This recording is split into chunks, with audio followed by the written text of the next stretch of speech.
Konate ni y'a ka fasiri Seydou Kodi Amadou Konare i k'a dɔn min ye Burkina Faso ye i k'a dɔn fanga bɔsi ani fanga daraki kɛnɛkolo jala kan a laban kɔni kɛra sa lieutenant colonel Daninba ale min kun bɛ fanga na ni sɔrɔdasi do a yɛrɛ jɛna n'a ye sa ni ka kunnafoni di télévision na ko ale jɛna a ye fanga bila Amadou Konare a date bila diɲɛ negetana kɔ jumadon septembre kalo tile 30 tɛmɛnen denmisɛn sɔrɔdasi kulu dɔw farala ɲɔgɔn kan a ɲɛmaaya bɛ capitaine Ibrahima Traoré bolo i k'a dɔn Burkina bew u ka télévision so la u ye kunnafoni bɔ ka bi tali lieutenant colonel Paul Henri Savadogo Damiba i k'a dɔn u ye fanga bɔsi la Amadou Konare fanga bɔsi kun u da donna na cɛ in nana fanga na u bɛɛ nana fanga na u sɔrɔdasi dama a bɛ ne ka kalo 8 kalo 9 bɔ layidu de taru fɛ ka ɲɛsin Burkina jamanadenw ma Amadou Konare u sɛgɛnna u ɲanina o yɛrɛ de kɛra sababu ye président Ngɔrɔ min kun bɛ n'o ye Oroko Mare Awa Christiana Kabore u ka fanga da bɔsiw la sabula o fari falen kudo kosɛbɛ i k'a dɔn Bamanji kɛlɛ ani bingali kɛlɛ a bɛ ne ka ba Burkina bɛ sɔrɔdasi ani u ye jamana pɔsɔni k'a bɛɛ lajɛlen kɛ ɲindi ye o de kɛra sababu ye Kabore kɔni u ka fanga minɛ u jɛna n'a ye ka min bila u ɲɛma o ye Daminba ye Daminba fana kalo 9 i k'a dɔn a ma nɔbɔ ko la kalo 9 i k'a dɔn dɔ de bɛ fara gɛlɛya ka don o don olu dun tɛ ka jɛ n'a ye olu sɔrɔdasiw ka fanga ta jamana kɔnɔ jamana ka laban ka kɛ batɛmɛsira ye o ye Kabore min jɛ ka jugu kosɛbɛ u nana sɔmina k'a fɔ Daminba i k'a dɔn a ka kurutu ani munumunu salo cayara a bɛrɛta n'a kun zɔnna ka filɛli kɛ a ye taama kɛ kana Mali kɔnɔ i k'a dɔn Assimi Goïta ka n'o ɲininka o ye kangari caman da ye ni ka ladilikan caman d'a ma i k'a dɔn a tɛmɛn'o kɛrɛfɛ u tɛmɛnen kɔfɛ i k'a dɔn farafinna jamanaw a labanna jamana minnu bɛ ni jamana sabatilen ba tɛ u fa ma u ka ŋanamu ni taamasiyɛn jugu b'u nɔfɛ a labanna ka tugu olu kɔ don o don kuma kura o tɛmɛnen kɔfɛ fana marabaajugu a labanna k'i ɲɛ gɛrɛ bɔ olu la ni wasa ye sɛbɛnnikɛla ko a ko nin damanda de nana kɛ sababu ye a jɛɲɔgɔnw kɔni u ka fanga in bɔsi a la fanga bɔsilen yɔrɔnin bɛɛ i k'a dɔn min kɔni ye ɲɛmaa kura ye o de kɛra Ibrahima Traoré n'a ka cɛdenw u ye kunnafoniw di kunnafoni minnu kɔnɔ i k'a dɔn Burkina yɛrɛ bɛ jɔsen min na gɛlɛya min y'a sɔrɔ nin waati in na i k'a dɔn ani taamasiyɛn minnu kan ka kɛ olu yɛrɛ hakili bɛ min na min bɛ se k'a to farafinna Burkina ba a jɔyɔrɔ sɔrɔ farafinna camancɛ kolo la u ka hakili bɛ minnu na u da sera nin bɛɛ ma a ma ɲɛ min kɔ sa i k'a dɔn lieutenant colonel Daminba a yɛrɛ jɛna n'a ye se ka kunnafoni di k'ale démissionnera k'a ye fanga bila Amadou Konare i k'a dɔn farafinna yɛrɛ jɛkulu CEDEAO o b'a ka laada ko la olu kɔni ka taa ka segin ni ɲininkali bɛɛ sen na a ko an bɛ don min na ko bi i k'a dɔn min ye jamana ba fila ye farafinna olu kɔni ye taamasiyɛn di Mali ani Laginɛ i k'a dɔn camancɛ fanga ka taa katimu minnu na ani u b'a fɛ ka kɛwale minnu kɛ Amadou Konare i k'a dɔn taamasiyɛnw yelen don yalima ɲininkali de bɛ kɛ capitaine Ibrahima Traoré a b'a fɛ k'i nɔngɔn da walima k'i ɲɛmada Mali walima Laginɛ ma wa o ɲininkali tɔmi bɛɛ nin kun ye sɛbɛn ye an ye min bɔ Nouvelle Horizon kɔnɔ ɲɛdangura karamɔgɔ Daba Tunkara min tɛgɛ don teliya la i jɔ k'a ka feerefɛnw lakodɔn nɛgɛ kanɲɛ 12 sera Bamako k'a fɔ jiginɛw ka bonyamasegin bɛ aw ye jɛ ka pep k'a ka feerefɛnw lakodɔn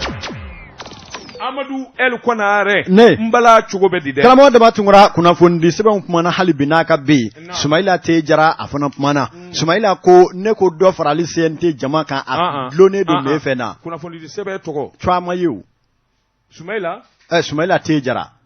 numéro 196 du lundi 3 octobre. Ma tɔgɔ ɲini o a bɛ kɛ le du Mali de ye o fɔ joona ayi n ko a bɛ k'o de ye le du Mali an k'a kɛ le du Mali walima le du Malien Maliden ɲɛ de nam n bɛ Sumayila T Jara dɔ dɔn n ka denmisɛnnin don ne de y'a lamɔ nam o tuma n'an tɛgɛ don le du Mali ale kumana Sumaila te jara ko a ko CNT la ne ko me fengele menga makono ni do min vora ko ka do fara jama kan o ko dlo mede sebenikala ko yala CNT mo be fe ka ke limurubai ka be u yere dama wa nyingali tomi semembe sebenikala ko ni hakili bala min ye ka do nga fo yelema dona temen fanga chamanjero asharia ko la min ngara sababu ye ka do yere fara transition jo kunumo kan ka ka do la yin kura buluda la yin bawla fara ka fo i ka do awa CNT jama kulu hake min be ma mwani kile ana kunganfe olu ka fara akan walasa minye jamana jose bolo fara bieka iyere soro ikado saria tayoro la asugo kana sarada mansi kelenko sebenikela ko songera oma sebenikela ko fana mime talike ikado nga fo tradition jo kunumona doka fara ofana ka jamana de beka bonya kono ikado nga fo ofana puma fora akonnala sebenikela ko ka fara oka saria bolo munu kanga yelema na bige sababu ye ka ko into ja tamatama yelema dona ni bela jerelela nga tabulo munu fora belebele ba flabe akoy ka do nga fo olu membe ka do sira la de folo jume CNT mamwa anikele ko luka fara akan wala sa mawra bu yere soro akono ako keli mungara an munu daraka bla krefe an gana na nga sebe onyokurai an ga takadu ala e ka do opuma ofora nga e ka do ko meme selade ministry hake mimbe ko jama ka cha e ka do ka keni gweya mime jamana ka do ka bo ministry la ka brebe mamwa ani duru mla buru ni ka do awa gloki ba dona munu mero ti gwanza e ka do oluka bo ado do ka bo jamana ka wagande donina ako e ka do okofana o make folo o sebeni kala ko ni na demanda munu vle yala ma bise ka fo yele makura mingera ni tunye fere deye ka transition mono bo ka fuguri bo daba darowa ni ya soro ote benga ye munye ni jamana dum mana minga wasa bela jerele senga do jamana joli barala fe munu fora uka jamana dum ga hakili na utabela no do CNT jamakulu dafaliye no do yi ka do gouvernement do ka bo terrain de ville no ye nafulo ba munu mechien i ka do anga chake bundawla ani ka do awa fama u yere ka taliba gwanza i ka do ka fugula sogo ni were sogo kan bebo jamana kansa u bi sara u ka do ku yere ye wasa jamana yere bi se ga nila hini doni jato ya jira ka fo ka bi transition nana minye musaka munu be ni dobora olula anafulo bala ka minye mali yere ye ko adagoshi ka boko sebe ako ni ye realisation ba munu mala ka ke no ye ka do awa chake bunda bawni ko ba munu mala ka ke jamana kono marfasa sojo dotro sojo ni ka do awa muguni kisena nyona ko iba bela jerele de mesisa tobuka na ko financer sur budget national opuma ko otunde mali la folo ipmanga ko ba fengo fenya bela jele tunye ka do ni jamana nyandeme onga sisa anyere ka ambulo do anga ujiginyo bala kan na folo boka ko ba do ke ika do ko teka ke gwanza ko ka sabuke minye jamana ka terrain de vide asabe korola jigina ma munu be na folo ba munu tume tian DFM ni direction na ko belebele ba de bora ola o de kama hali famo ka jeli sombolo do bora la o de balawi jamana nu ma jeli so jamana tiriwa me ka jeli so kemefla kemenani nga ika 1 million di jeli ma fo jeli ko ndo fe ndafe mais comment nous sommes dans quel pays faut que kana ijo minute kile ka so wele on te donne 1 million et tu refuses amonel kunare imana ke horonye chugo ni ibita muso nyini yaro ikwani iyera tina to nyini de jelubita ni ma bita muso ko kuma ne kaso iyera bito fo wa alors on ngaka wori di jelima fo ka ci ani muso fo wati de sera wati de sera nam ofma ku ka do fra jelu ka bidjega voilà merci ofma kuna vole fle anye mi bo lady malila aka bido bolila amonel konare ne ma joleti ye kene minga ni yisigi uba fo yalma karasa tarawa membolo bugo kado kaboni sebenye minu kama la siren amonel konare ade ni nyaka fatiri ye amonel konare ibora kapuma minvo e ka do wuli bali do trafatani do sirani fana ya jira ako muso dobe ministry yala atwa ko Fatmata Diko ere joro ye munye Mali gouvernement kono ni ya fo Fatmata Diko ma bakilembi ikungolo yelema na fo ko ministry do ba fo keta do amodel ko na adonde ni ma kera ministry ye bara debi la takumbi la ika ministry ya ika do hakilina de bala wa bara kerengere ni bala Fatmata Sekou Diko ministre délégué auprès du premier ministre chargé des réformes politiques et institutionnel Amadou Konare sɛbɛnni kala ko nin kɔni ye ka kurufale kuruka a ko minisiriso dɔ bɛ kaban min bɛ nin baara in kɛ Fatumata Diko kɔni d'an b'o senkɔrɔ la de tiɲɛ i k'a dɔn sabula kɛwale tɛ baara yɛrɛ tɛ kabini n'a kɛra minisiri don min kana bila bi la Amadou Konare k'a dɔn ale kɔni bɛ taa nɔfɛ ten a bɔ segin nɔfɛ ten a ko n'i ye kota k'a lajɛ i b'a ye k'a fɔ ayiwa minisiriso min ni ale b'o la n'a a kalifalen b'a ma Model Konare a na minisiri kɔni senkɔrɔla de ɲagasi min ye Isaka Mayiga ye Model Konare Ikasa Mayiga a na m'o senkɔrɔla de ɲagami a ko hali kɔsɛn in na ɲɔgɔnyeba min kɛra jamanadenw fɛ a Model Konare n'o sigi ka fɔ ani taa ka segin a Model Konare k'a dɔn don kelen da kelen maa ma jɔlen ye k'a fɔ a ye kɔrɔfɔ gɛlɛn ta k'o fɔ walima a ye sira ta k'o fɔ kɛnɛ in kan baara in bɛɛ lajɛlen tora Ikasa Mayiga de bolo sɛbɛnnikɛla ko n'ale ka ci kɔni kɛra min mana kɛ jamana fo n'a bolila ka t'o ɲɛfɔ premier ministre ye fɔbaa wɛrɛ dun b'o la ani yebaa wɛrɛ b'o la min d'ale a ko an bɛ don min na ko bi Amadou Konare a fɔra transition a fanga ka dɔgɔya nafolo tiɲɛni ani nafolo bɔli la ni ministre so dilala Amadou Konare k'a dɔn wali kasabi na d'u ma kalo o kalo baarakɛlaw nata olu nasara bon d'essence na d'u ma Amadou Konare k'a dɔn u na dumuni kɛ u na kafe yɛrɛ min o budget langolo min baraka ta ka di ni muso in ma Fatumata Seku Diko Amadou Konare a ɲɛki wɛrɛ bɛ jamana ye min tɛ nin minisiriso ye minisiriso yɛrɛ min ni nafa t'a la jɔyɔrɔ t'a la Amadou Konare fo ka n'a ta k'a dulon ten sɛbɛnnikɛla ko caman jɛ fanga yalima u ye nin minisiriso in dilan dalu jumɛn in na yalima kun jumɛn in de b'a la Amadou Konare k'a dɔn a nafa de ka dɔgɔ nafa yɛrɛ t'a la koyi sɛbɛnnikɛla ko n'a ma ɲɛ k'a fɔ minisiriso a fɔra caman ka bɔ a la a kan ka daminɛ yɔrɔ min o ye Fatumata Seku Diko ka minisiriso ye je donne l'ordre au nouveau premier ministre de supprimer ces ministères. Ministère délégué. Cɛ to ka mi sirani to i b'a dɔn a ko di ini ministre délégué sans envergure. A jɔda tɛ jɔda de tɛ yen. Mercredi prochain. Il y a pas de place. Que ce ministère soit supprimé. Notez, dɔ bɔra ka fara an ka wari bɔta ka falaki Amadou Konare k'a dɔn o latukɔlɔn gasa a n'o dakabana mobili do a n'o wusulanzan ministre bɛ taa nin yɔrɔ in na o girin ka jɔ n'o essence jeni o fana ye dɔ kɛ. Il marche sur Ikasa Mayiga. Nin kun ye sɛbɛn ye an ye min salo ka bɔ la sirɛni kɔnɔ a ka bi bɔ. Bala cogo bɛ di bi. Amadou Konare ne n bolo bugɔ ka don n bɛ bɔ ni sɛbɛn ye sɛbɛn min n'u k'a ma le témoin sɛrɛ o don sɛbɛnni kɛba a tɔgɔ de ko Amadou Keita Amadou ko a ko docteur Shogel ko kala Mayiga i k'a dɔn a kun bɛ fariga de bolo nka an bɛ dɔɔni minɛ i ko bi a bɛ n'a fɔ nɔgɔyaba kɛra sabula a kun bɛ dɔgɔtɔrɔ la ɔ tile fila in na kabini sɛbɛnna ko tile 30 tɛmɛnen a dɔnbaw ni terisira ni balimasiraw olu kɔni y'a sɛbɛndiya sira bɛɛ lajɛlen fɛ hali n'o y'a sɔrɔ gouvernement yɛrɛ ma kunnafoni di kɛ Shogel kɔni a kɛra n janjali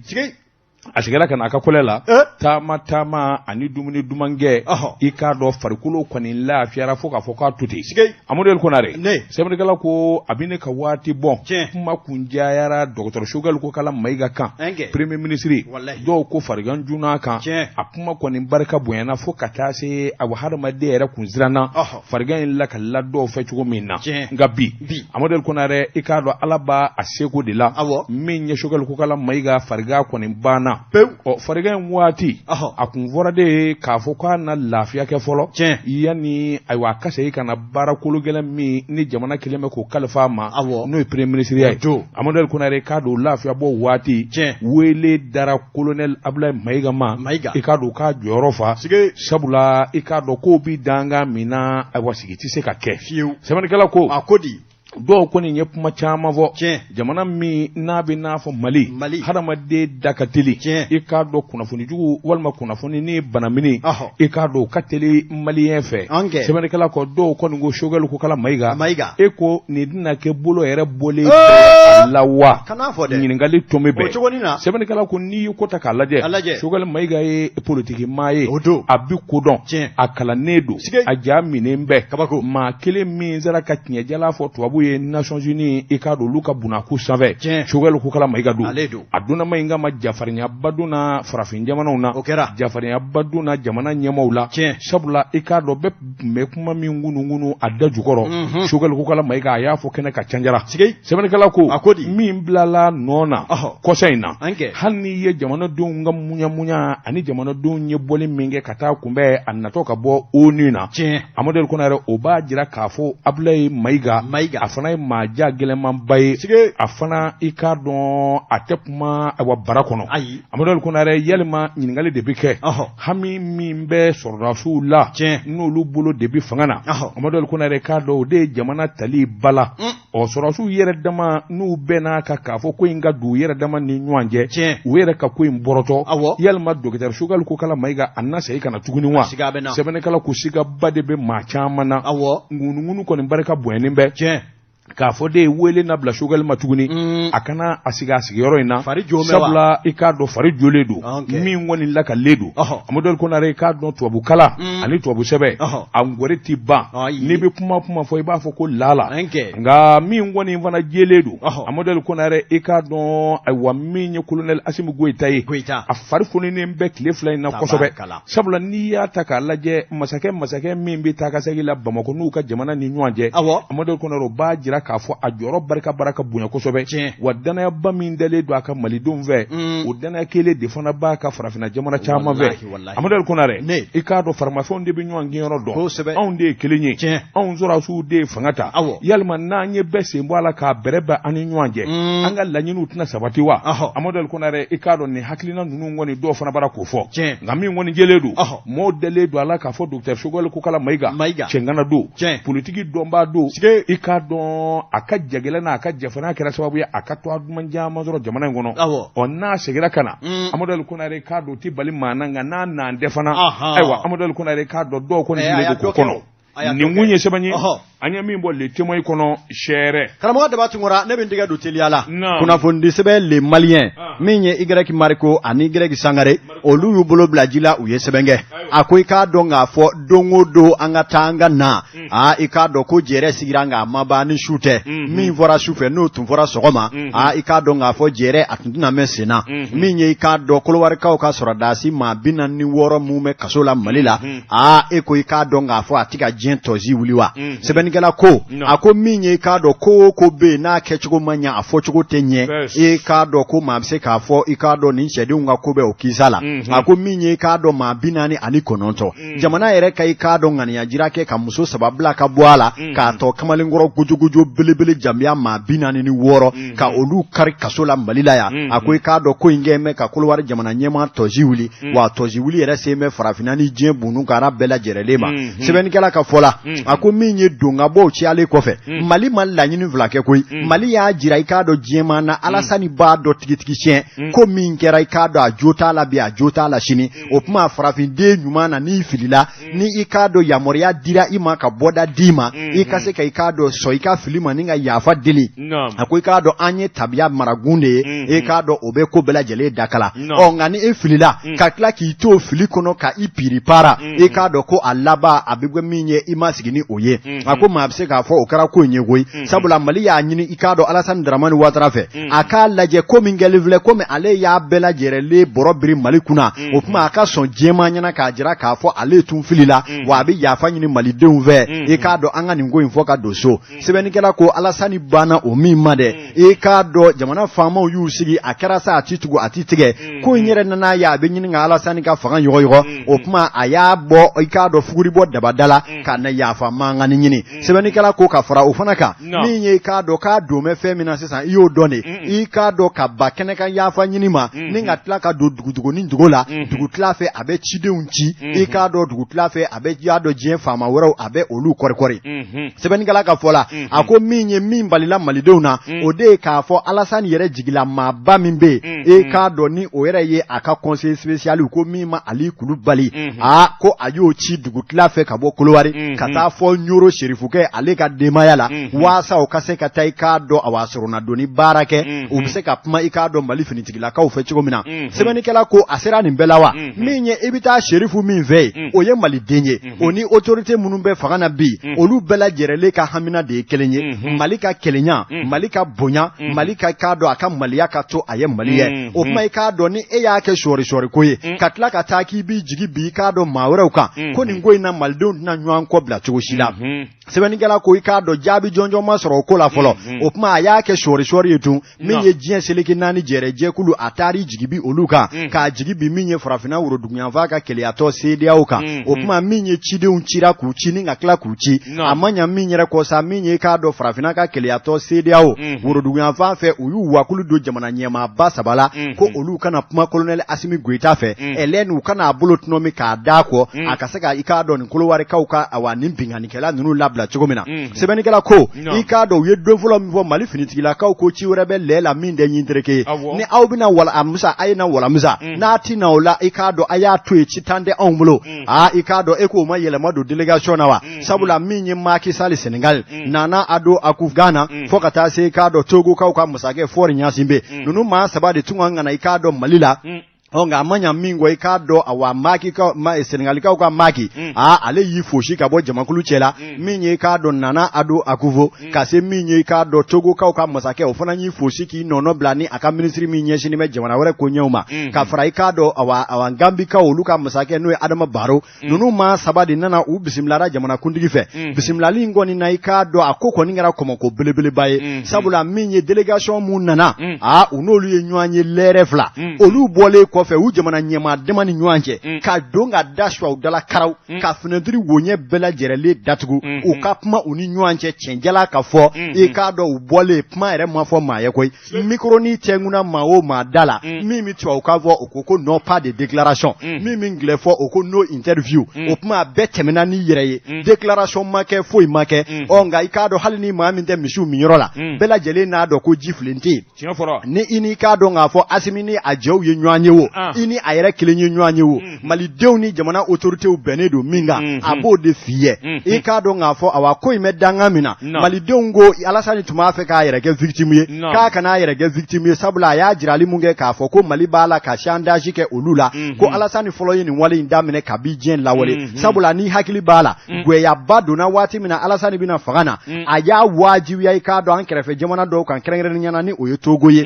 a jira k'a fɔ ale ka kolowari maa minnu bɛ yen n'olu ye kolowari ka awa ŋwara filila dɔw ye ko n'olu ma bɔ i k'a dɔn Togo kana di ale Alassane ma a k'u datugu kaso la ko ale dati don i k'a dɔn farafinna cuala kumana wa a bɛna i k'a dɔn karanga da su a karaw ale ni o jamana ninnu ni ɲɔgɔn cɛ sɛbɛnnikɛla ko ni maa bɛ chantage ko fɔ Alassane fɔlɔ de ma chantage daminɛ farafinna gun kan wa a ko i k'a dɔn k'a ka hakili to olu la dɔɔni o kuma nin kɛwale min kɛlen filɛ a y'o jagoya ko min kɛ ni a ka opposant politique nana d'a ma ko hali bi n'a ka bi o dɔw bɛ kaso la Alassane bolo a sigili ni bi cɛ o kuma n'ale taw ye marifaw ni kamiyɔnbaw ni k'a dɔn remorquew fa ka tila ka pankuruw fa k'u bɛna Mali dafiri Mali ye tɛgɛ da olu kan k'a fɔ de ko ale bɛna chantage ko kuma fɔ i k'a dɔn k'o kuma ko Alassane bɛ ɲini ka ɲinɛ dɛ o kuma ko gwɛyalen fɔ k'a fɔ k'a to ten sabula min ye Mali jamana faamaw bɛ min kan u y'a jira k'a fɔ nin ko in na k'a fɔ de k'u bɛna nin dabiri Mali da la an n'an ka muɲu a n'an ka saamɛ bɛɛ an tɛna jɛ ni o kelen ye kunnafoni filɛ an ye